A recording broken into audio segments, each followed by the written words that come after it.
Some gardeners swear by it. A small piece of copper wire, placed quietly in the soil near plants.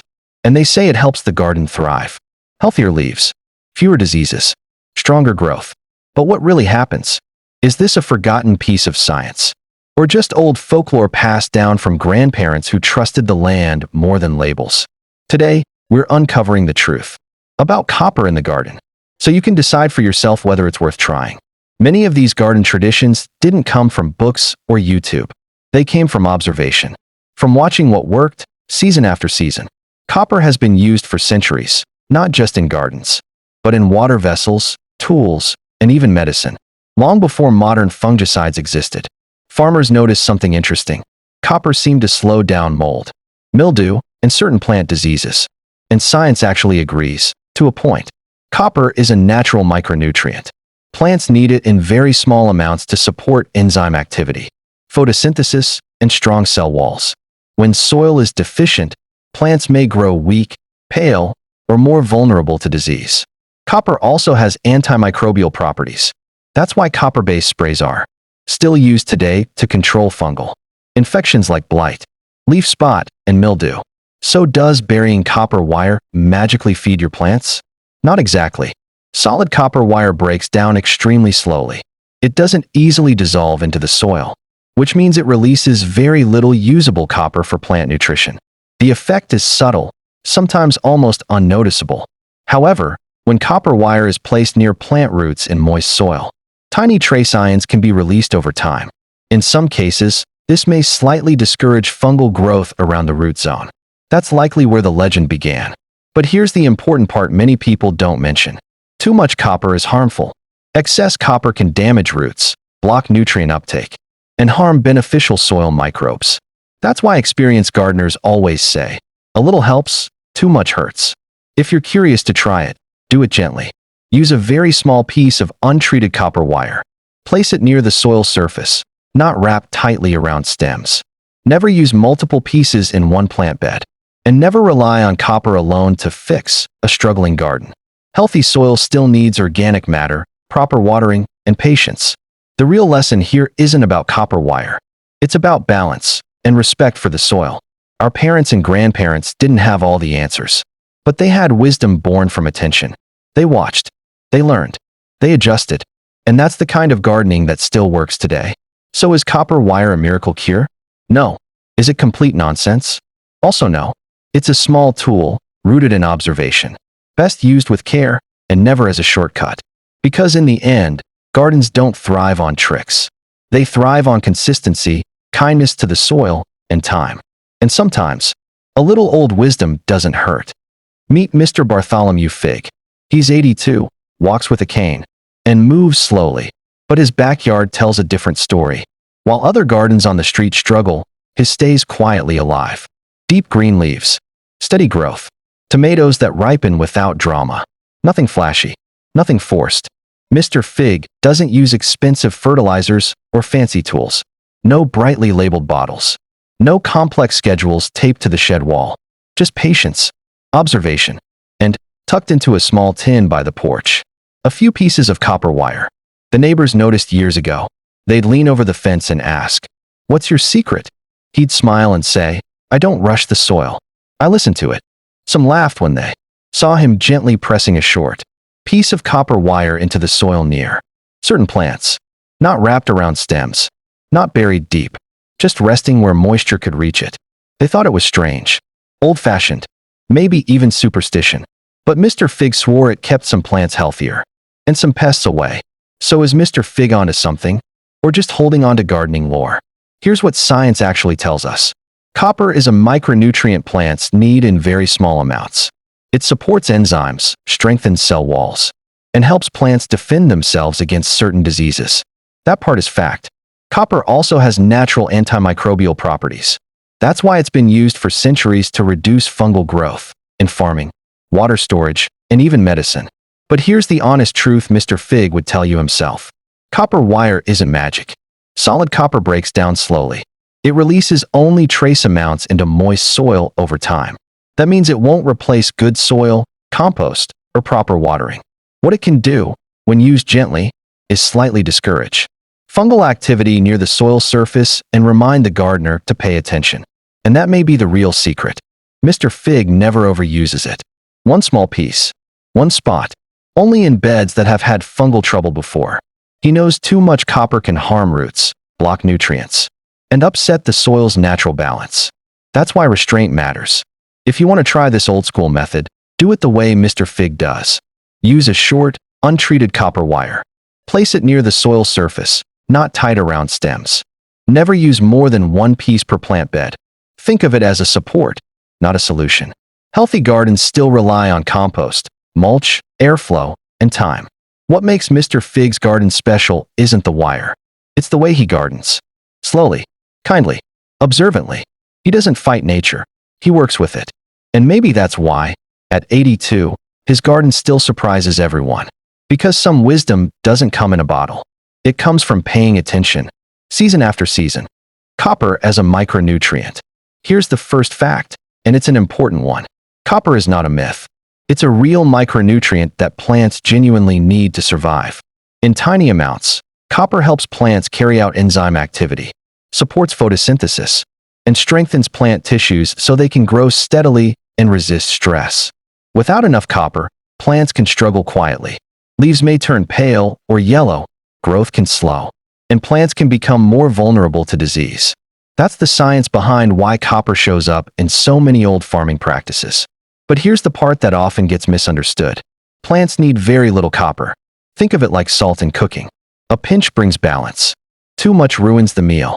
When a small piece of copper wire is placed in moist soil, it may release trace amounts of copper ions very slowly over time.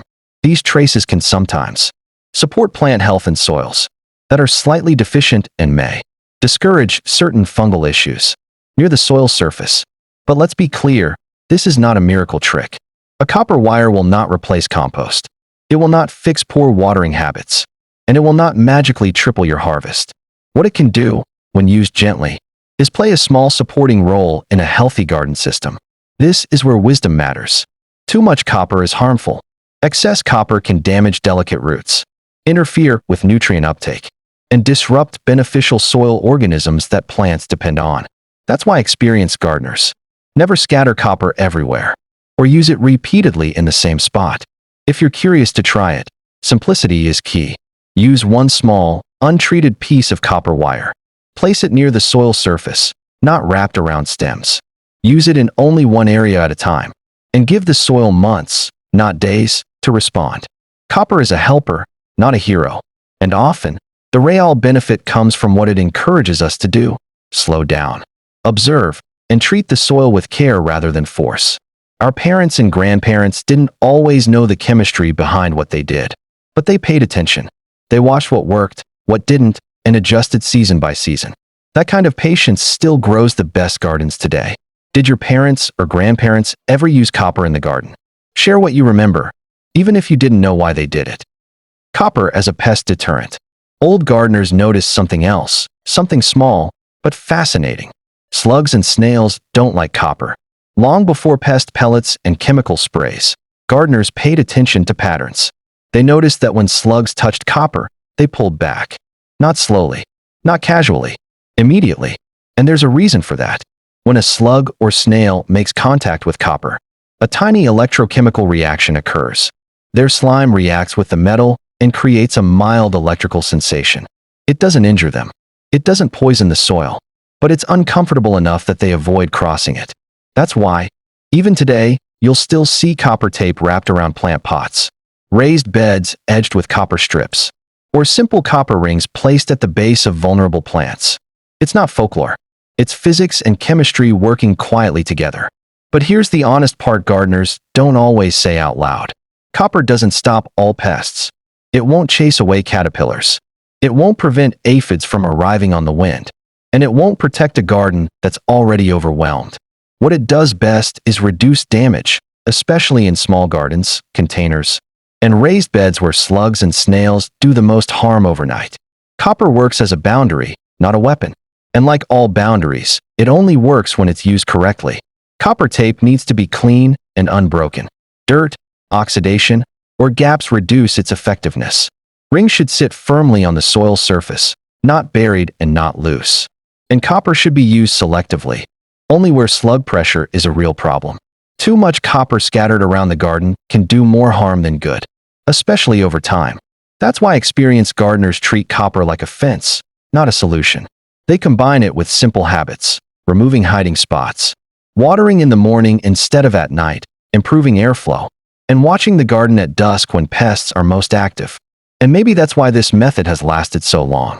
It doesn't promise perfection. It offers balance. Copper reminds us that gardening isn't about eliminating every pest, it's about keeping damage low enough for plants to thrive. Sometimes the quietest solutions are the most enduring. Not flashy, not fast, just effective enough. When paired with attention and care. Have you tried copper tape or copper rings for pests? Did it help? Or was it more about old habits passed down? Share your experience below. What copper cannot do? Let's be honest, because good gardening always starts with honesty. Copper wire isn't a miracle. It never was. Somewhere along the way, small observations turned into big promises. And suddenly a simple garden helper was treated like a magic cure. Old gardeners would quietly shake their heads at that. They knew better. Copper does not replace good soil or rich compost. It does not fix poor watering habits. It does not replace sunlight, airflow, or proper spacing. And it does not dramatically increase yields on its own. If the soil is tired, copper won't revive it. If roots are drowning or drying out, copper won't save them. If a plant is shaded all day, copper won't make it grow. What copper can do, and what it was always meant to do, is play a supporting role. Old gardeners didn't use copper to control the garden. They used it to assist it. They focused first on what truly mattered, building soil slowly, adding organic matter, observing weather patterns, and learning when to step in and when to step back. Copper was just one small piece in a much larger picture. And that larger picture is where real success lives. Healthy gardens are built on consistency, not tricks. On understanding that growth happens underground long before we see it above the soil. On patience that spans seasons, not days. That's why copying one habit without the rest rarely works. A piece of copper wire placed into neglected soil does nothing. But copper used thoughtfully, alongside compost, mulch, proper watering, and attention, can quietly contribute. The wisdom here is simple, but powerful. No single tool replaces good gardening. Not copper, not fertilizer, not technology. Every healthy garden is a conversation between the gardener and the land. Old gardeners understood this instinctively. They experimented gently. They watched results over time. And they never expected one thing to do everything. That's the mindset worth preserving. Because the best gardens aren't built by chasing shortcuts. They're built by respecting the process. And sometimes, the most valuable lesson isn't what to add, but what not to expect. Engagement prompt. Do you prefer old gardening tricks, modern solutions, or a thoughtful mix of both? We'd love to hear how you approach your garden. How to use copper safely. If you decide to try copper in your garden, the most important rule is this. Go gently. Copper was never meant to dominate the soil. It was meant to quietly assist it. Old gardeners understood that. And that's why their methods looked simple on the surface, but were guided by restraint underneath. Here's how to use copper safely and thoughtfully. Use small pieces of untreated copper wire. Not coils, not thick rods, just a short, modest length. Place the copper loosely in the soil near the plant stem, where moisture naturally reaches it. Don't wrap it tightly around stems, and don't push it deep into the root zone. Roots need freedom, not interference. Avoid using copper everywhere. One piece in one area is enough. More is not better. Excess copper can damage roots and disturb beneficial soil life that plants depend on. And most importantly, observe. Watch how your plants respond over weeks, not days. Are leaves healthy? Is growth steady? Is there less visible damage? Gardening isn't about instant results. It's about paying attention and adjusting gently. If something seems off, remove the copper and let the soil recover. There's no failure in that, only learning. Because copper is just a tiny helper. It is not the hero of the garden. And this is where the deeper lesson lives. Old gardeners didn't chase shortcuts. They didn't believe one trick could replace care, patience, or time. They watched the soil. They learned from the seasons. They respected the quiet systems beneath their feet. Copper wire wasn't magic. It was a small piece of careful observation, a response to patterns noticed over many years. a way to work with nature instead of pushing against it. And that mindset still matters. In a world full of quick fixes and bold promises, gardening invites us to slow down, to listen, to trust that small, thoughtful actions, done consistently, are often enough. Because healthy gardens aren't built on tricks. They're built on respect. For the soil, for the process, and for the wisdom that reminds us, sometimes, less truly is more. So, does copper wire work? The honest answer is, sometimes it does. Sometimes it doesn't. It isn't a miracle cure. It won't rescue every struggling plant. And it certainly won't replace the fundamentals of good gardening. But when used thoughtfully, in small amounts, it can quietly support plant health and discourage a few persistent pests. That's where the old gardening wisdom comes alive, subtle, patient, and grounded in observation. The real lesson isn't about copper. It's about the habits that make gardens thrive. Small, thoughtful actions, placing compost carefully, watering with intention, mulching to retain moisture. Patience, letting plants grow at their own pace. Understanding that nature works on its own timetable.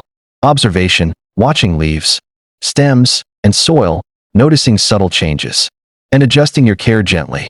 These are the things old gardeners relied on long before fertilizers and chemical sprays became commonplace. They understood that thriving plants aren't born from shortcuts, they're born from consistent care, respect for the soil, and a willingness to learn season after season. Even a piece of copper wire is part of that mindset. It's not magic. It's a reminder to pay attention, to notice patterns, and to work with nature, not against it.